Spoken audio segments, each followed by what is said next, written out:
Coming up on Wrestle Remarks, Jim Ross is preparing to go under the needle as he gets brain surgery. Chelsea Green finally becomes women's champion and immediately gets hit with a brutal setback. The Bayley to AEW rumor mill is running wild once again. Plus, Kofi and Austin Creed just gave everybody another reason to wonder where they're headed next. And before we even get to WWE television. Yeah, that's a lot because we got SmackDown where CM Punk and Kevin Owens, got very personal. Cody Rhodes went hunting for Randy Orton. Plus, Charlotte Flair and Jade Cargill finally went one-on-one. On Raw, Solo Sikoa tried to break free from the Bloodline. He wants to break free. Bron Breakker is becoming obsessed with Oba Femi. And Roman Reigns now has an entire tournament determining who gets to him at Mexico City. And on NXT, another Fatu has arrived. Oh yeah, man. I like it. ZILLA FATU is officially in WWE. What the hell? Let's get into it.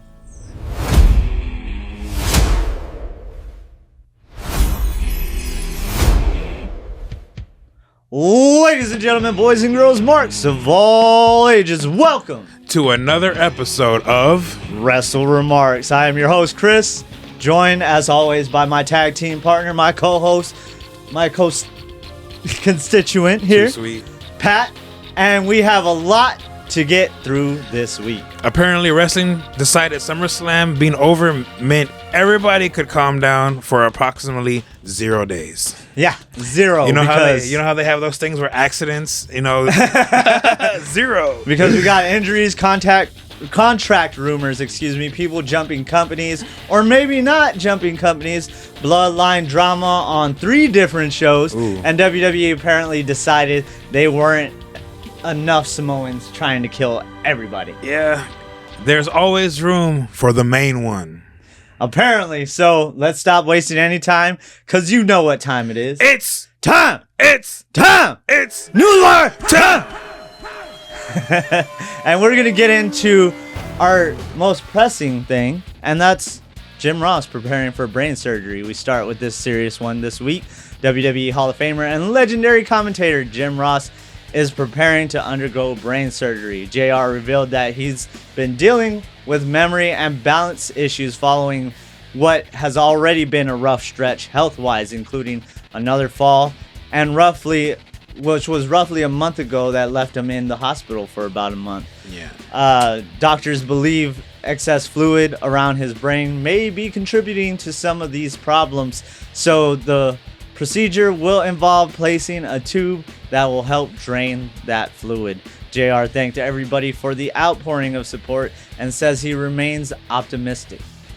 Man, JR has been going through it these past couple of years, Chris. Yeah, he has. He's had multiple health issues, and then on top of that, losing his wife and all that.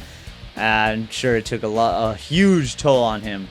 But somehow, through everything, the guy's still talking about hopefully spending one day in the hospital and possibly traveling to London at the end of August for AEW's All In. I mean, that's Jim Ross. Most people hear brain surgery and they're clearing their calendar for 6 months, but JR is like, yeah, but what time is the flight? Exactly. His AEW contract currently runs through the end of August, and while he said he would like to continue commentating, he's also acknowledged that he doesn't know exactly what comes next.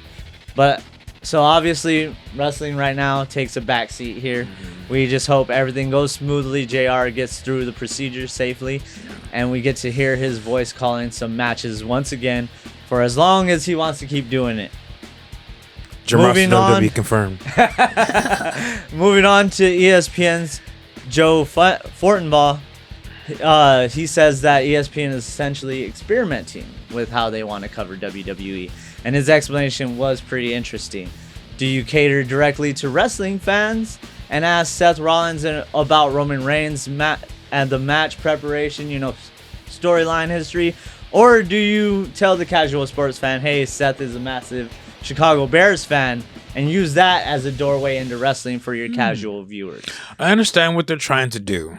Yeah, I understand it too, but the problem is wrestling fans can smell it immediately when somebody who doesn't watch wrestling starts considering covering wrestling. Exactly. Absolutely.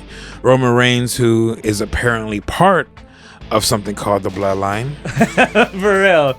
That's what you would probably hear. Please don't ESPNify wrestling to the point where everything needs to be explained like we're watching Sports Center with somebody's dad. At the same time, if WWE wants to expand further into mainstream sports coverage, there has to be some middle ground, and it seems that's exactly what ESPN is trying to find. I mean, I got a good idea. They should put like Big E or Pete Rosenberg up there. They need to put someone who knows about business. Well, and knows about sports if you're going to bring up them like in a team. Exactly. Because I've seen it when Seth is on there, and it's okay. Yeah. Seth is just a fan. Yeah. And that's about it. He really, I mean, how often does he get to follow everything, you know? True. Unfortunately, our next story is another injury. Chelsea Green finally wins the big one at SummerSlam, becomes interim women's champ, and immediately breaks her orbital bone on SmackDown. This woman cannot catch a break. Apparently, the only breaks Chelsea Green catches are bones. Jesus, bro. Sorry, it was there. It was right there. Jesus. I had to do it, but love you, Chelsea. Yeah, we love you over here. Matt. We Sorry. love you. I don't know, but I like Zack Ryder. But during the tag match with Tiffany Stratton against Fatal Influence, Chelsea took the Fatal Flaw, and it had a little flaw in it as she landed badly on the right side of her face with Laney Reed coming down on top of her. Chelsea knew immediately that something was wrong, went to the emergency room afterward, and confirmed she had fractured her orbital bone. And she sounded legitimately frustrated when talking about it. She's dealt with multiple health issues and injuries already this year, including heart surgery, and she's usually been able to turn everything into a part of the Chelsea Green character. Yeah. This time, she basically said this feels different. Yeah, and that sucks because she just got the championship. Yeah, that's the killer. She waits all this time. Rhea Ripley goes down. Chelsea gets the opportunity. She finally becomes women's champ at SummerSlam, and now we're talking about whether the interim champion might need an interim champion. No, dude, she just needs to pull a Taker and just get the little mask. That's what Booker's saying. Booker said, if I threw it, you've been fighting for this for so long. I would be like, bro, put on the mask and get in there. Yeah, give me the Taker mask. Ask Taker, can you borrow it? and then instead of getting Cody Rhodes to dub the mask as she did last time, now Taker dubs the mask. Yes, exactly. She's gonna be looking all mean all the time, but it's cool. There's no official timetable yet because doctors need the swelling to go down before determining the full extent of the injury. Hopefully, it's something she can recover from without losing the championship she waited so long to get. Now, speaking of Fatal Influence, Brie Bella also revealed her SummerSlam match and nearly stopped after she broke her scapula. She said that she pushed through because she wanted Nikki to get the hot tag and finish the match as planned. So that's two significant injuries involving Fatal Influence in a very short span. There's reportedly no backstage heat on them, but obviously people are going to start talking if this continues to happen. Yeah. And now we get into one that technically happened on NXT, so we're going to save the full breakdown for later. But ZILLA FATU is officially in WWE. Yes, son of Umaga. The main Samoan of all Samoans, the main one. His son came. Y'all better put some respect on his name, bro. This ain't no just Zilla. Yeah, ain't no Zilla. It's the main one. He had been seen around the Performance Center multiple times. Reports had been circulating that he signed, and WWE said, "Why wait?" Yeah. He showed up at the end of NXT, and we're going to talk about exactly what he did when we get there. But I love that they're starting him in NXT. Yes. Instead of immediately throwing him into Roman Reigns' bloodline. Yeah. Let him be ZILLA FATU first. Yeah, exactly. Everybody knows the family. Let him establish who he is. And then someday, if you want to connect the Bloodline dots, you can. There's that option there, and it's not going And anywhere. we're gonna have a NTC, new tribal chief. I'm imagining he's gonna come in with the whole Jacob and Solo thing, having to fall in line. We were just talking about this off air. He only gonna be there for like 3 to 6 months. I wouldn't doubt it. Yeah. I wouldn't doubt it, to be honest with you. But I'm glad he's going there, brushing up on his skills, pretty much honing his craft, and just polishing it off before he gets to the main roster. Yes, sir. Meanwhile, let's get to the main roster, as Royce Keys has officially been written off television following Jacob Fatu absolutely murdering him last week. WWE announced Keys suffered a bruised larynx and cervical strain during that street fight. Storyline wise, he's out indefinitely. There's also reports that WWE hasn't been completely satisfied with how former Powerhouse Hobbs has developed so far and may use this time away for additional work behind the scenes. There have been apparently been pitches to have him return as a heel, which I can see. Yeah, I mean, it's interesting, but when they brought him in, it felt like everybody assumed Monster Babyface, but I like him.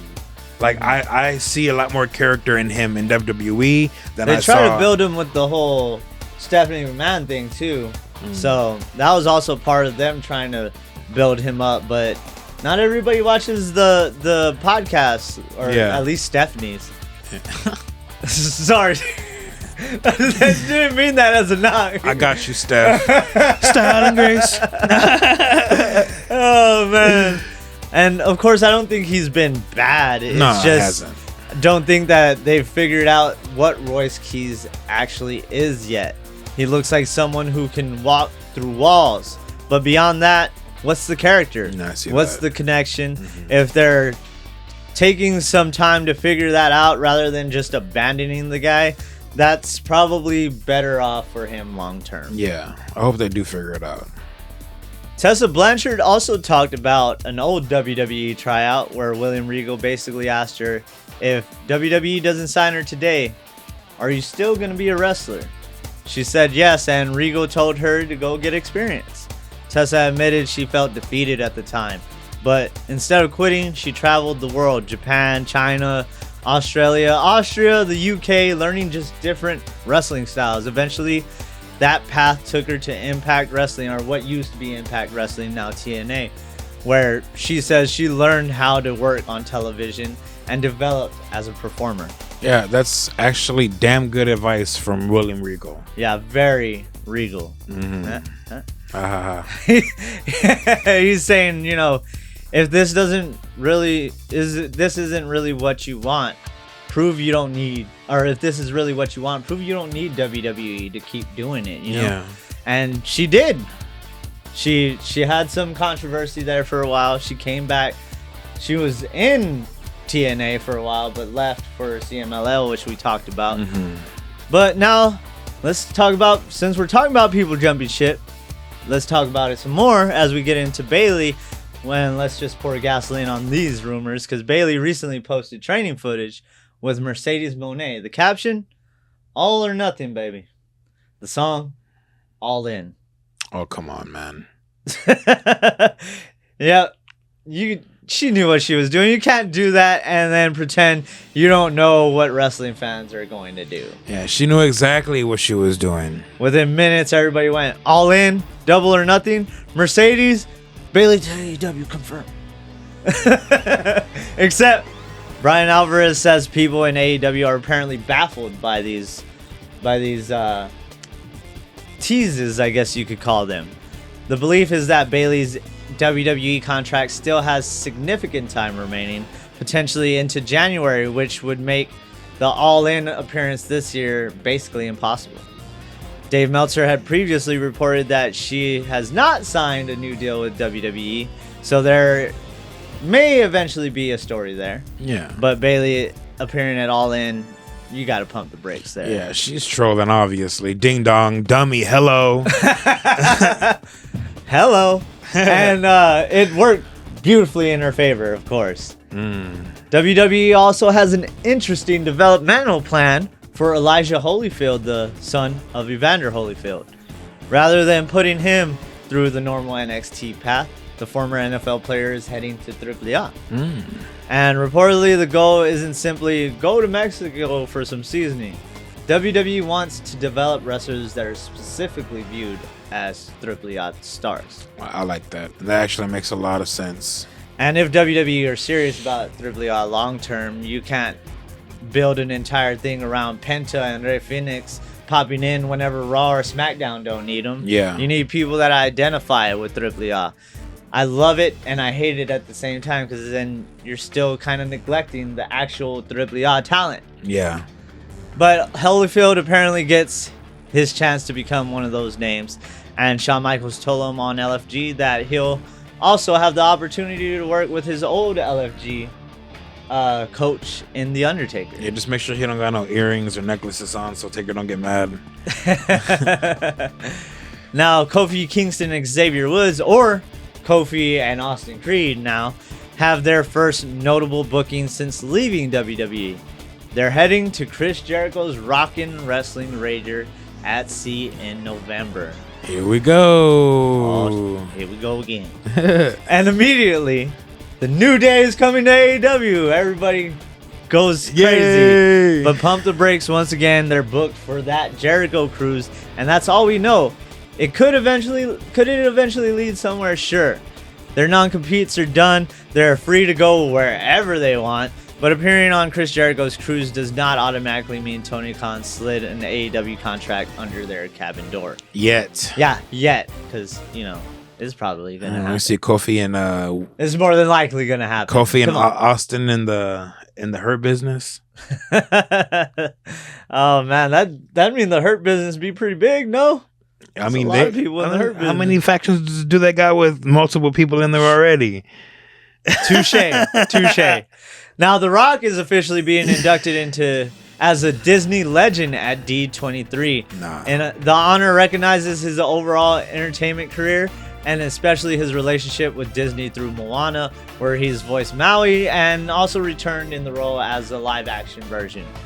Disney says The Rock's films have collectively generated more than $15 billion worldwide.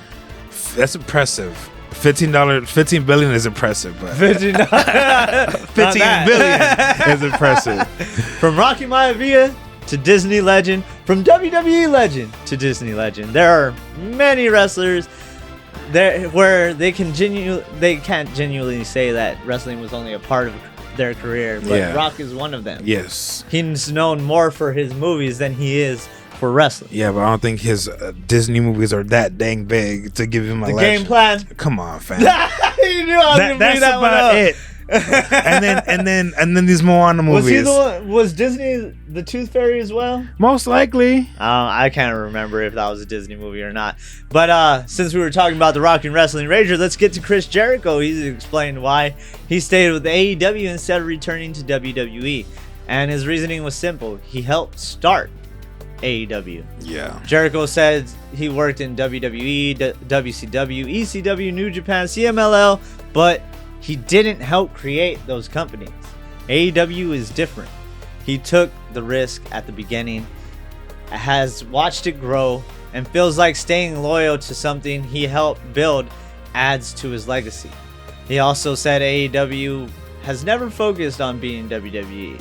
Their focus has been creating their own product and identity. Whether somebody likes AEW or not, you can't really argue Jericho wasn't important to legitimizing them in the beginning. Absolutely. When they introduced him at that, I think it was like a parking lot in Jacksonville. Yeah. Everybody was talking about it. Everybody. Plus, that's the first AEW World Champ. Yeah. That reign, of course, mattered It did. as you start building the company. Having Chris Jericho standing there when the company launched told casual fans, okay, this might actually be something. Yeah, exactly. Now, John Cena's post-retirement WWE deal also reportedly prevents him from wrestling anywhere else, which... Shocker. Yeah, right? Did anybody honestly think John Cena was going to pop up at AEW 6 months after retiring? It's John China. Santino would be so happy, wouldn't he? Oh, yeah, he would. Cena is Under an ambassador deal with WWE, he's repeatedly, said he's finished wrestling, and apparently the contract makes sure that that's exactly where things stand. The John Cena Classic is still planned for later this year, with December currently being the target. So we'll have to wait and see what happens with the John Cena Classic. Now down in Boca Raton Championship Wrestling, Steve Maclin has been suspended indefinitely and stripped of the BRCW Heavyweight Championship for what the promotion called conduct detrimental to the organization, workplace conduct violations, and insubordination and harassment. His scheduled title defense against Matt Riddle at Summer Smash is now off the table. Instead, the vacant championship will be decided in a fatal four-way with Matt Riddle, Stallion Rogers, Matt Taven, and Fulton. That goes down August 16th at Summer Smash. And I guess he said something that was directed towards management on the podcast that they didn't even know he was going to be on. So then that prompted all that stuff. This guy can't catch a break either. Apparently not. And one more before we hit our quick hits. If you were wondering where the hell Jordynne Grace has been, WWE reportedly remains very high on her. Her disappearing act from SmackDown has apparently been more about the lack of television time than the company losing interest. Of course. SmackDown went back to 2 hours. You got Cody Rhodes, you got CM Punk, Owens back, Randy Orton back, then you got Sammy, and everybody else is out there fighting for minutes now. Someone has to get the squeeze. It said that her creative is expected to pick up soon, though. Very good. Very nice. Very evil. Because, you don't sign Jordynne Grace just to hide her on main event. Yeah, it's Big Mommy Pump, dog. Hell yeah, find something for her to do. Creative. Get on it. And interim women's champion. For real. Then we get a triple threat once they all come back. All right, now let's just go ahead and burn through the rest. Rey Mysterio has announced a cross-brand luchador tournament involving Raw, SmackDown, and Triple A talent. Winner gets Roman Reigns for the World Heavyweight Championship September 14th on Raw in Mexico City. Also, Gabby Forza has officially signed with TNA, so all you know-me's out there are probably excited for that one. Is she fast? Forza? Gee. Had to. Also, Raw will broadcast from Dublin, Ireland for the first time in January 2027 as a part of WWE's European tour. Crowbar, also known as Devon Storm, is heading into the Indie Wrestling Hall of Fame. Good. Oba Femi will appear on the August 21st SmackDown in Toronto despite currently being a Raw superstar. WWE is also reportedly preparing another round of roster movement, a whole shakeup, if you will, with several SmackDown talents potentially moving to Raw. So this could mean that Oba Femi is moving to SmackDown. Who knows? And in that case, that means he would be going after Punk's title, right? Yeah, or Drew pulls up and kicks him in the face. Oh, hell. Oba still owes Drew a receipt. Oh, you know hell. what I'm saying? I ain't forgot. So I'm kind of excited to see where this movement's going to go. Because, I want a draft. I just like draft episodes. They're good. You also know that NXT people are going to be in that mix-up as well. Because we already got Tatum Paxley. Yeah, which we'll talk about more once we get to that. And then Lola Vice should be heading to the main roster too. She's loading.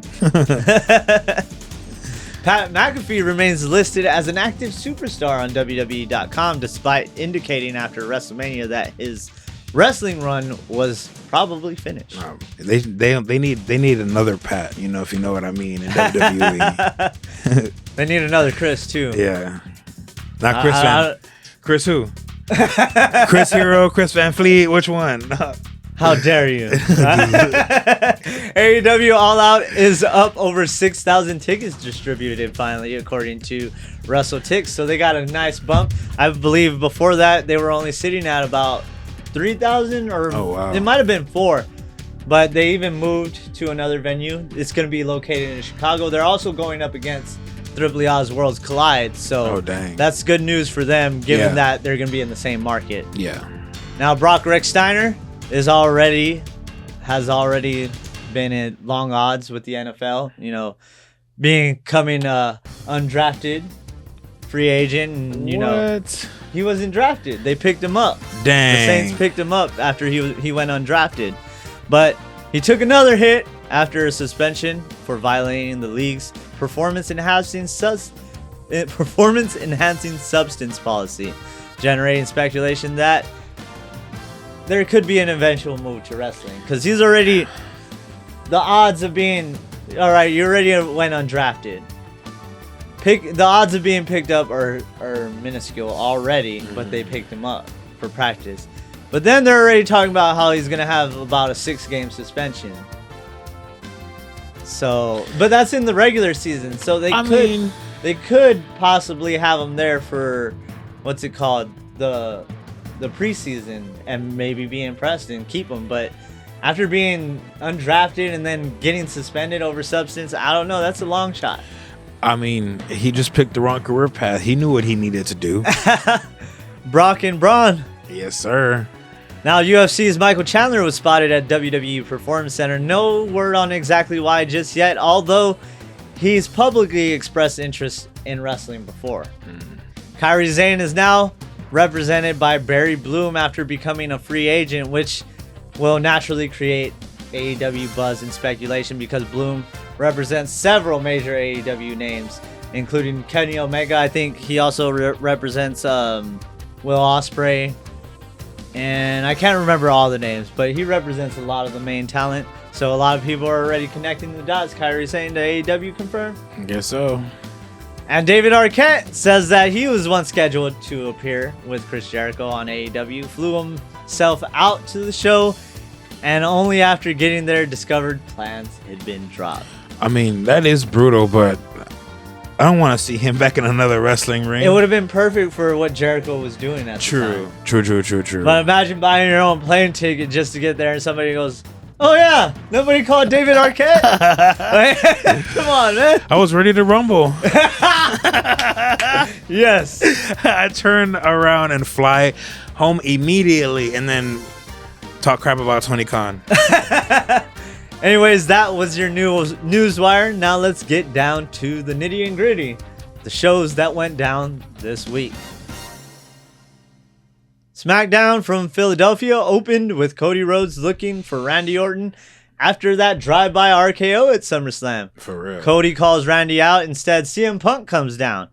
Cody wants to know if Punk knew Randy was going to interfere, which Punk says absolutely not. In fact, Punk also offers to go backstage with Cody and beat Randy's ass together. Cody declines because, you know, he's got a lot of pride. Yes. He wants Randy to himself. But before Punk lets Cody leave, he reminds him they have unfinished business still waiting. Just say when. Say when. And then, yep. Kevin Owens walks out. Mr. Wrestling, dog, walks out. Wrestling. Yeah. Nice. And this is where things got good. Kevin reminds Punk that he's the #1 contender and says Punk hasn't changed a bit. Everybody spent years telling Owens, give Phil another chance. He's different. He's matured. He's not the same guy. Kevin says he never believed it. And Punk standing there arrogantly offering Cody another championship match while Kevin is #1 contender proves his point. Disrespect. Punk fires back at Kevin, benefiting from the doors he kicked down. That WWE looked at Punk and called him skinny fat. So what exactly did they think about Kevin when he got there? Yeah, that definitely got personal. Yeah, that's pretty messed up. I mean, but he's a better wrestler than you. That's fat shaming, dog. It is. We don't tolerate that here. This fat dude's gonna shamingly whoop your ass. Kevin says that's fine. He will thank Punk for showing him what not to become. He tells Punk that watching him has made Kevin determined not to become a miserable piece of excrement with an ego so big that he believes everything coming out of his own mouth. Officials end up separating them before it breaks out into a fight. Yes, excellent segment. You have two guys whose real history makes every insult feel like it might be 20% too real. That's exactly what this feud needs. And I just watched a video of Punk complaining about this dude wearing a shirt. Kevin Owens wearing a shirt. Really? Yeah. I didn't even know about I just that. watched That's it yesterday. Now the United States Championship was up next. Baron Corbin defended against Trick Willie. It was a good physical match. Trick looks like he has it won after a trick shot, but Corbin gets to the bottom rope. Then while the referee is distracted, Corbin cracks Trick with the championship once again and steals another one. Bum, bum, bum. Corbin retains. Carmelo Hayes steps up as the next challenger, and Melo gets Corbin next week in Boston. Yeah, Trick gets screwed, and immediately Melo goes, cool, my turn. Pretty much. Yeah. Poor Trick. Meanwhile, Sami Zayn's frustrations continue building. He's confronting Nick Aldis over constantly getting screwed out of opportunities. Punk gets inserted late. Gunther gets inserted late. Kevin Owens returns and gets inserted late. And every time, Sami ends up watching somebody else take the opportunity he believes should be his. Kevin enters the conversation and wants the WWE Championship match against CM Punk August 21st in Toronto. Sami says he's genuinely happy Kevin's back, but Kevin's comeback happened at Sami's expense, and you could feel where this is going. Yes. Sami is trying to really hard to be happy for his friend. But he's not happy. Yeah. I mean, he might be happy for his friend, but not happy at the same time. Yeah, because he keeps getting screwed over, and later it just gets worse. Sami complains backstage about Punk, only to discover Punk right behind him. Punk basically tells Sami, "You're jealous. You lost to me. You're injured, and you're at the back of the line." Then says he'd give Johnny Gargano and Candice LeRae championship matches before he gives Sami a match. Dang, I mean, that's messed up. Punk was laying at home like Gargano for 3 to 4 months. And then he gets a championship. They screwed Sami. Justice for Sami, bro. For real. The disrespect there. He's not feeling very oozy, is he? No, he's not. And Sami ends the segment yelling at Johnny for not doing anything while Punk embarrassed him. That frustration is probably going somewhere. Yeah. I hope Punk does give Johnny a... That'd be You just see Candice roll him down in a bed while he's... On the little, the what's it called? The cart? Oh, the box cart thing? He gets in the ring, he's still planking. Punk can't turn him over enough to pin him. Oh, man. And then Sami Zayn, boom. Nah, don't book it. Don't book that. It just sounds hilarious. It does. Oh, man. Chelsea Green then held her championship celebration with Tiffany Stratton. Fatal Influence then interrupts. JC wants Tiffany's Women's United States Championship. Tiffany agrees with one condition. Chelsea and Tiffany get a Women's Tag Team Championship match right now. Fatal Influence agrees. And unfortunately, this is the match where Chelsea suffered that broken orbital bone we talked about earlier. Fatal Influence retain after JC interferes, and the champions hit the fatal flaw. Afterward, the irresistible forces attack Chelsea and Tiffany, with Nia posing over Chelsea with the Women's Championship. So the entire women's title picture now depends heavily on Chelsea's medical status. Seriously. Later in the night, we finally get Cody and Randy face to face. And Randy's explanation is great. Cody told Randy before WrestleMania that he wanted the best version of Randy Orton. Randy gave him that version, and Cody beat him. So Randy says something inside him snapped. The voices came back, and Randy realized something. Maybe the best version of Randy Orton can't win that number 15. But the worst version can. Yes, sir. That's the Viper. He's here. Hopefully he punts Brandy in the head too. You know what I'm saying? No Pat McAfee, please. No, please. Please. Randy says he doesn't care whether Punk or Owens has the championship. He'll be taking it from somebody. But Cody, as long as Randy can breathe, Cody Rhodes will never become WWE Champion again. And Cody fires back with, "You call yourself the Legend Killer. Look around. You're the last legend left." in WWE. Yeah, and they're saving him for Gunther. Then he asks, who kills you? Ooh, that's Gunther. Cody first, then Gunther. Cody first. And that's exactly the Cody and Randy feud we wanted. Not the student mentor story that got convoluted with Pat McAfee. No. They know each other too damn well, and now they want to destroy each other. That's exactly what we wanted there. Give us that. Yeah. Give me what I want. Oh, man. A couple quick things before the main event. Nikki Bella blamed Paige in a promo for Bree's injury and vowed to make whatever remains of Paige's career miserable. I loved this package. Oh, it was good. Nikki. Also, Shinsuke Nakamura warned the MFTs that he's starting a war. And most importantly, he said he's not going to be fighting alone. Dun, dun, dun. So somebody is with Nakamura. You think Hiroshi? That's what I was thinking. Tanahashi? But does that bring Evil into the fold? Evil! Probably. Where's he been at? He hasn't shown up on NXT. Well, not this week. He was there last week, I believe, in a background segment, if I could remember correctly. But he wasn't there this week. Is he coming to the main roster already? Is it him and not Tanahashi? Or is it him and then Tanahashi comes later? Yeah. Who knows? I would love to see all New Japan faction there. We've been talking about this ever since we heard about Tanahashi and Evil coming. We were like, put him with Nakamura. Just and WWE, you like to listen to us. Yes, they do. Just say it already. I mean, aren't we always right? Yeah. I'm coming for your job, Paul Heyman. I already got the bald head going and the hair in the back. You know what's good, Paul? Got the belly, you know? Yeah. I just need the suits. You know what I'm saying? Suits. Yes. Now, Weapon Time apparently are willing to defend the WWE Tag Team titles against both the MFTs and the War Raiders. And SmackDown aired a retrospective celebrating Brock Lesnar's career following his retirement, which was kind of the same, but had a little bit of a difference to it. Yeah. Now, main event time as we see Charlotte Flair versus Jade Cargill. Earlier, Charlotte made this personal, saying that she's not fighting Jade over championships or legacy. She's fighting for Alexa Bliss.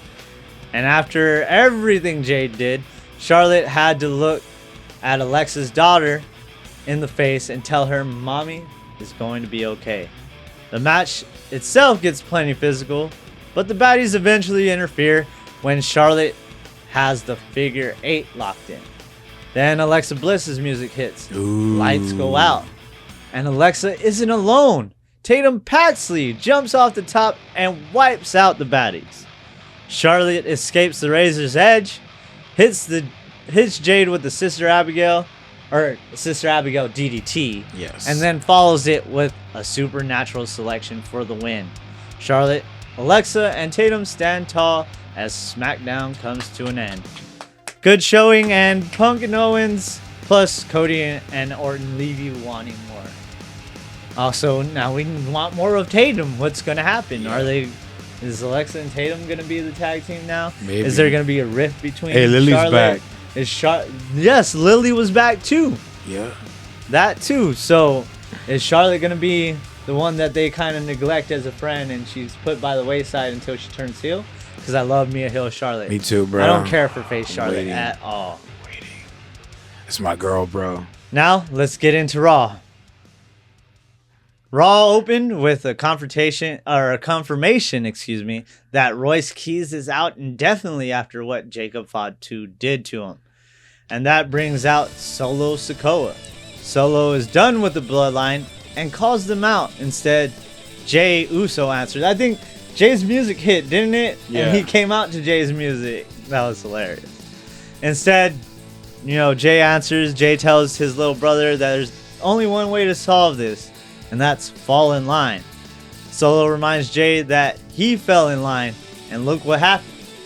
He fell off Solo Dolo said World Championship, Royal Rumble winner, beat Gunther at WrestleMania, loved by everybody. Yeet. And now he's back under Roman's wing. Solo was cooking him, bruh. Yeah, he was. Jey gets pissed and challenges Solo. If Jey wins, Solo goes back to Roman. Solo accepts, but says when he wins, the entire family leaves him alone. Pew pew. That's when they revealed that whole tournament to determine who Roman's Reigns challenger is going to be in Mexico City. It's built around luchadores from Raw, SmackDown, and AAA. The first round opener we saw was Penta versus Laredo Kid, and man, was this a good match. Exactly the kind of match you would expect. Fast, physical, lots of counters, and Penta ultimately gets the win with the Mexican Destroyer and advances. Man, I looked at Ashley too when this happened, and I was like, can you imagine? We saw this guy in a bowling alley almost hitting the roof when he did that 450 splash, and here he is on Raw. Good for Laredo Kid. For real. Been a long time coming. Next week, we've got Rey Fénix versus El Fiscal, and Dragon Lee versus El Hijo de Dr. Wagner Jr. Let's just not drag this out. The end match is going to be Rey versus Penta. You think so? It should be.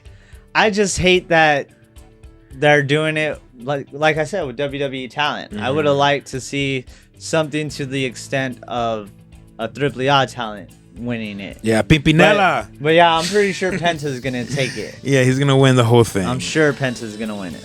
Yeah, he's not gonna win the title, no, but he's gonna win the tournament.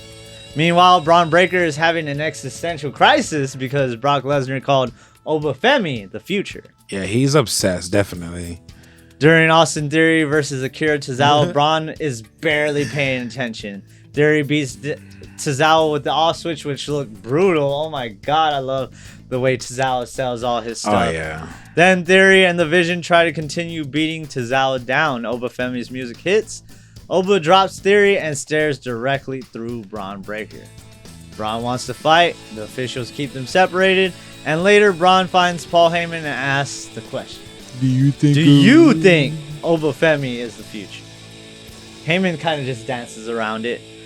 Bron asks again, and Paul basically tells him the problem isn't whether I believe Oba is the future. The problem is you're starting to believe it. Yes, sir. That's a phenomenal line. Yeah, where's AJ when you knew? Nice. Because that story, that's the whole story, is Bron was billed as the future when he first came, and now Oba is billed as the future by one of the top talents that just retired. Brock planted that seed. Yes, sir. Oba didn't have to attack Bron. It was all planted within that whole story. Now Oba just has to exist, and Bron is out there losing his damn mind. Oba needs to hook up with Joe Henry, and they need to do a song. Bron is gonna have a match against Oba, and Brock is gonna show up. The other Brock. Oh gosh. I was gonna say that him and Oba could sing "Why You So Obsessed With Me, Bron." I want to know. Stephanie Becker returned and immediately put the Judgment Day on notice. Raquel, Roxanne, Liv Morgan, she wants them all. She's taking it all. And then what happened? Then the man came around. Exactly. Becky Lynch comes out.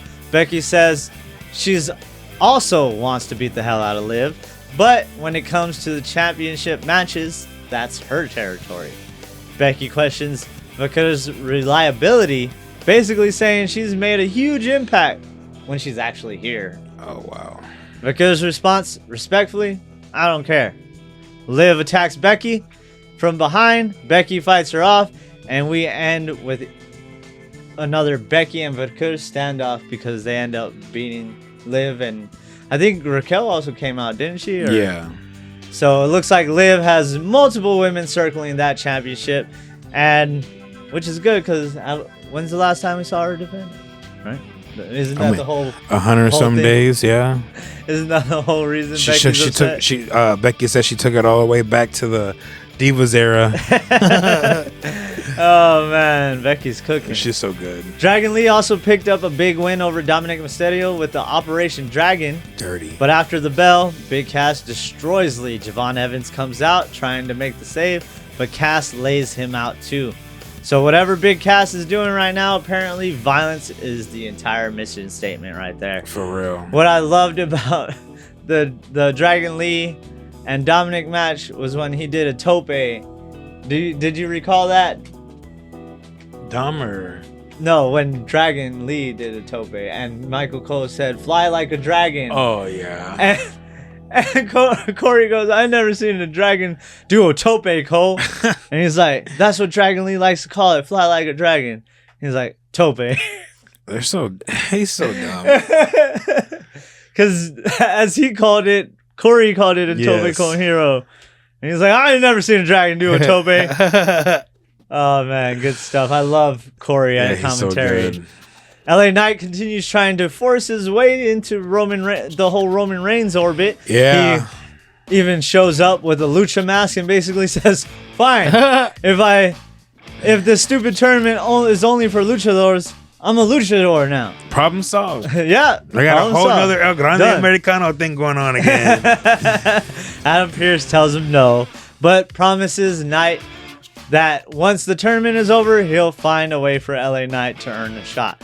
But I guess he hasn't earned it yet, apparently, according to Pierce. Yeah.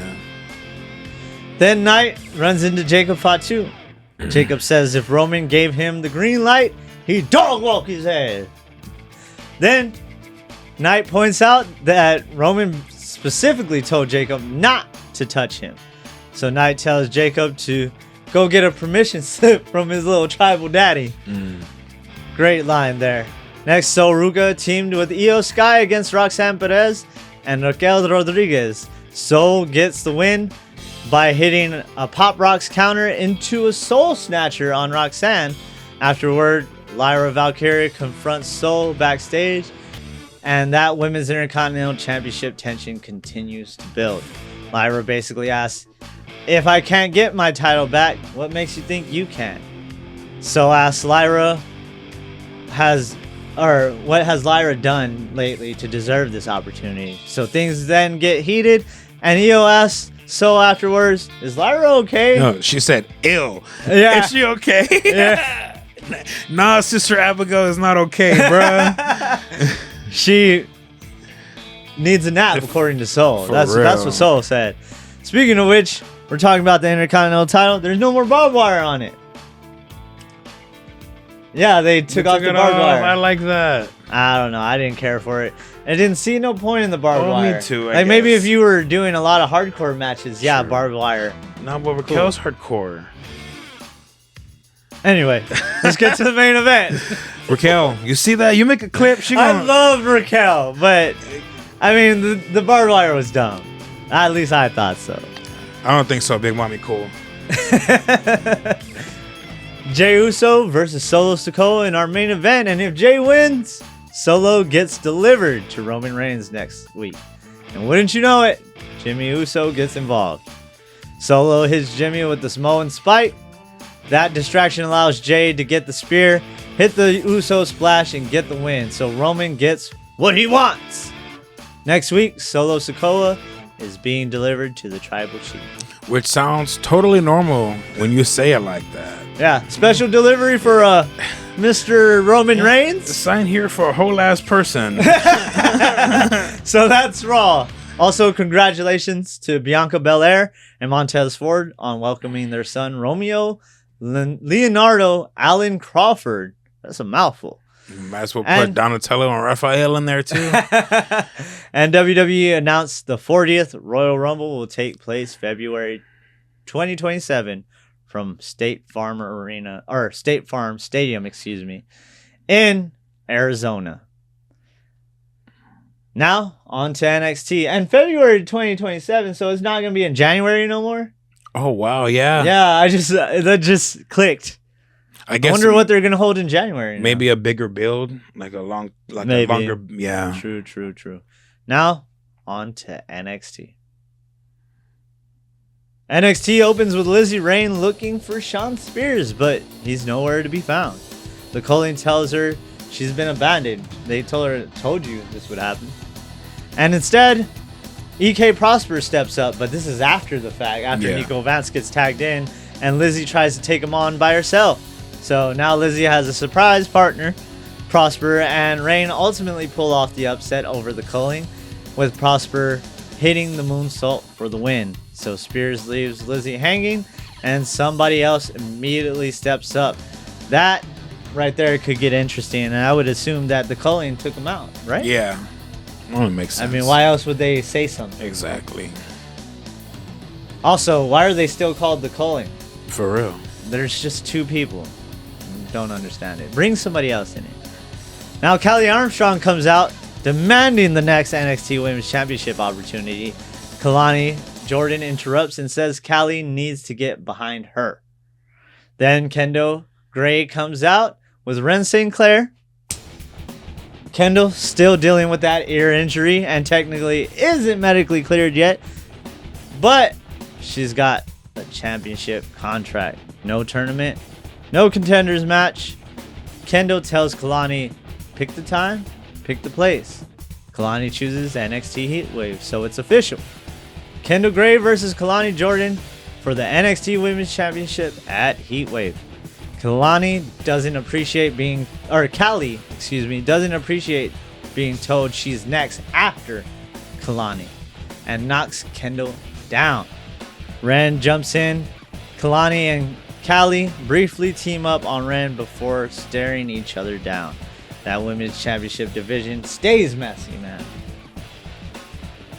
On to Deion Lennox and Saquon Sugars. They've been going at it.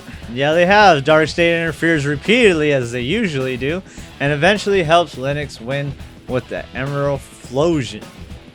They beat Sugars down afterwards, and apparently Saquon decides, you know what? Enough wrestling. For real. It's time for a little baseball. He Yes, comes sir. back carrying a bat, and that becomes important during the Women's North American Championship match. Zarya is defending against Ren St. Clair. Really physical match, built heavy around Zarya destroying Ren's arm. Ren nearly catches her multiple times. Then Saquon and Dark State start brawling at ringside. The distraction spills into the match. Ren gets involved briefly. Zarya takes advantage, hits the F5, and Zarya retains. Afterward, Ren pitches to Robert Stone a little something interesting. She says Zarya still wants what you know who used to have, meaning So Ruka, talking about the Speed Championship. Ren wants the North American Championship, so why not unify them? Stone says he'll think about it, which I think we got confirmation recently, or after NXT, that will happen, and we will get a title unification. Can we just skip this match? It's your favorite, Lights Cam. You mean Cuck Hendricks? Mason Rook and Cam Hendricks beat the hell out of each other in this one.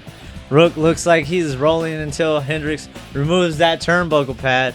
Rook gets sent face first into exposed steel. Showtime kick, and Showtime Cam gets the victory. Simple, effective, and he steals it. And this one clearly isn't over. You know He's they're gonna whack. continue. He's lame. Austin Theory has his dame. Oh man, I can't stand that dude, man. He's so corny. I'm trying to like him, but I mean, I don't. I feel like that's the point. I think so to make too. you hate him? I think so. He's corny. The Vanity Project wants another shot at Miles Bourne and Tavion Heights. Robert Stone says they'll get the opportunity, but they have to earn it the same way everybody else does. So next week, Jackson Drake has a match.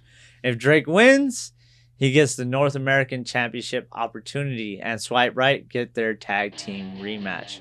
If he loses, they lose everything. And Drake's opponent, Shiloh Hill. Oh, dang. That's a lot riding on one match, man. It is, and that means that Miles Bourne will have to pull a double duty, which he was cool with, but man, Miles, you might be stretching yourself too thin, especially with these Vanity Project guys. Yeah, exactly. There's way too many. They real. got the numbers game. And I got Micah Lockwood, too. Yeah. Especially because, if Drake wins, Miles Bourne is pulling that double duty anyway. So, I mean, you would think that he'd be tired. You would think the tag match would be first. So then they could still retain and he'd be tired. And then he lose the North American Championship. I like that. Or vice versa. And Tavion Heights blames him for losing the title because Tavion's been at it for a title a while now. And he even said he didn't know what he would do if they didn't win it. Yeah. So maybe a turn for Tavion. True. Now Lucian Price goes one-on-one with Lexus King. Bronco Neba tells him he's got his back, but Lucian says no. He needs to do this himself. And it works out. Despite Birthright getting involved, Price survives and catches Lexus with the powerbomb for the win. Big win for Lucian Price right there. Yes, sir.